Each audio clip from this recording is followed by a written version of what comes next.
What is up, everybody? Welcome back to a brand new Mop Squad video. I'm Tristan, and today we're going to be talking about why you should or should not turbo your R18 Honda Civic. Right here behind me is my 2012 Honda Civic LX. This is a 1.8 liter, the R18. It is automatic. I got this as, you know, my first car in high school, kind of second car, but the first car that I actually got to drive in high school was this car. All throughout high school, I really wanted to modify it, and I didn't know a whole lot about cars. I knew, you know, intake, exhaust, tune, cams, that sort of thing. But really, whenever it got to it, I didn't know a whole lot about this platform. I just knew that some Hondas could turn out to be really, really fast if you did turbo them. So I kind of always had that idea in my head of, okay, one day I'm going to go ahead and put a turbo in this. So right after I graduated, that's exactly what we did. And we actually have a whole series on this channel of when we did put the turbo in, which if you are interested, watch those after this video. So today I'm going to kind of talk about the pros and cons of why you should or should not. Number one, I'm going to tell you this is not the best platform to build a fast Honda. You are not going to get any crazy horsepower out of this. You know, right now I think she makes, on a good day, she probably does 200 to the crank. That's an airplane? That was cool. Okay, that's kind of cool. Kind of where I went wrong is this is an automatic, and the automatics don't have the capability that the manuals have. You know, once you start adding power, that torque converter gets closer and closer to slipping. We do not have any issues with that currently. In the past, I did think we were having some torque converter slip, but we're not. No transmission slip, nothing. Everything is actually perfectly fine like this. It works still as a great daily driver. My wife can attest to that.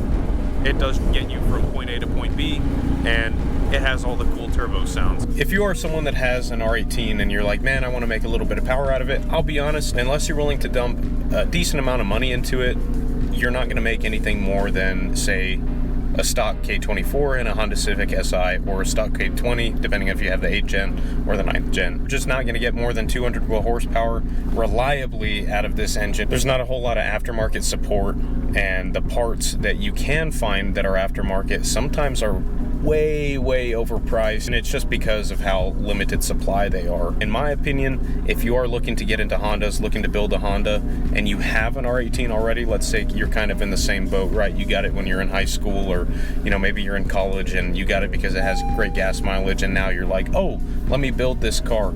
I'm gonna be honest, I would just pocket everything that you were gonna spend to build onto this car and just save it for something better. Now, I hate to be that guy that's like, oh, just get an SI, just get an SI, but really, if you can find a decently priced 8th gen SI, the K20, or an early 9th gen SI as well with the K24, you're gonna make a lot more power, you've got a lot more aftermarket support, and you're just gonna have a lot more fun with it. I used to be one of those guys that would say, oh yeah, you know, I'm okay with making a little bit of power at first, you know, eventually we'll, you know, pistons, rods, cam, that sort of thing, and, you know, bigger turbo. That was kind of the idea, was we were gonna try to make it as fast as possible. If you do have a manual, I would say, yeah, you have a little bit more playroom. I do believe I've seen someone make almost 280 horsepower, kind of with the exact same setup that I have right now, but they had a manual. In all honesty, I would just say, you know,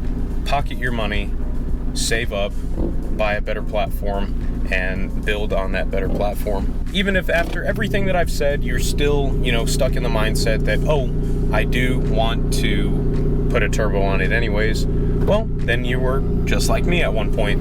I'm gonna go ahead and talk about the power difference and what you can expect from putting a turbo on this. I think stock, our 0 to 60 times were what, in the 10-second range? Long, you know, get there eventually. The last time that I actually timed a 0 to 60, I think we did 8 seconds, right? I think it was low 8 seconds too. That is significantly faster than it was before. You know, you might be thinking, oh, that's still a really long 0 to 60. You're absolutely right. When we did go to put the turbo in our head, all we were thinking is we want to make more power than we did stock. As far as quarter mile times go, I have not taken this car to the drag strip since it has been turboed. And the reason we haven't taken it to the drag strip since it's been boosted is we started the project right when COVID hit. Once the track started opening back up, around 2021, I had started a new job and I was actually working as a diesel mechanic. Honestly, my personal projects, so like this car in particular, I just kind of let sit. I had another car that I bought for my daily driver, and then I still had this one, but it just, started to sit there. Up until I did decide to bring it back to life, we actually fixed a lot of the little minor issues that it had. It had quite a few issues because the kit that we went with was off of eBay, and it was like $700. It didn't come with oil feed or drain lines, and back then I had a very, very tight budget. At the time that I started this project, I'd only seen a couple of other people that had put a turbo on the R18 platform,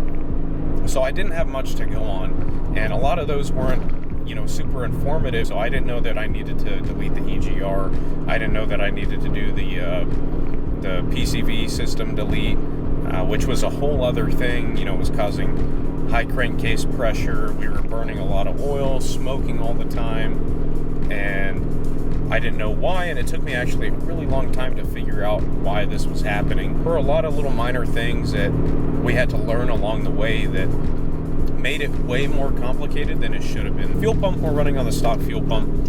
A lot of people said that they switched to the Walbro 255. I had one, tried to put it in. For some reason, it would not work. So there was something going on. It could have been, wiring or something that was not allowing it to run properly. Like I said, you can drive this around like a normal daily driver. Aside from the fact that it could be a little bit annoying because it is just an open header. We don't have a full exhaust system, and it dumps literally right below my feet.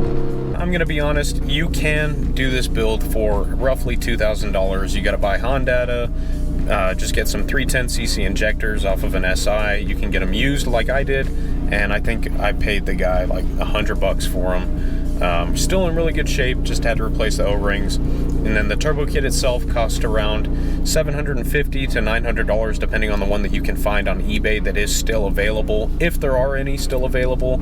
If not, you can piece it together. You can buy the cast iron manifold, the EM USA GT25, they're Garrett knockoffs, so they are pretty good quality, which is what I have.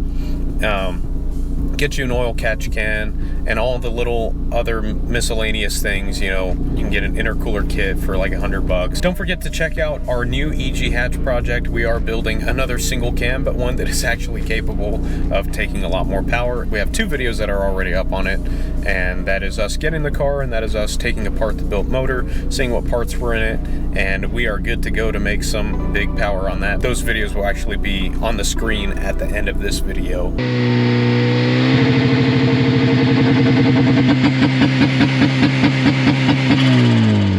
Don't forget to check out the new EG Hatch videos. Also, down in the description is a link to our Discord. Don't forget to like, comment, and subscribe. Click that bell so you don't miss any future videos, and we will see you in the next video.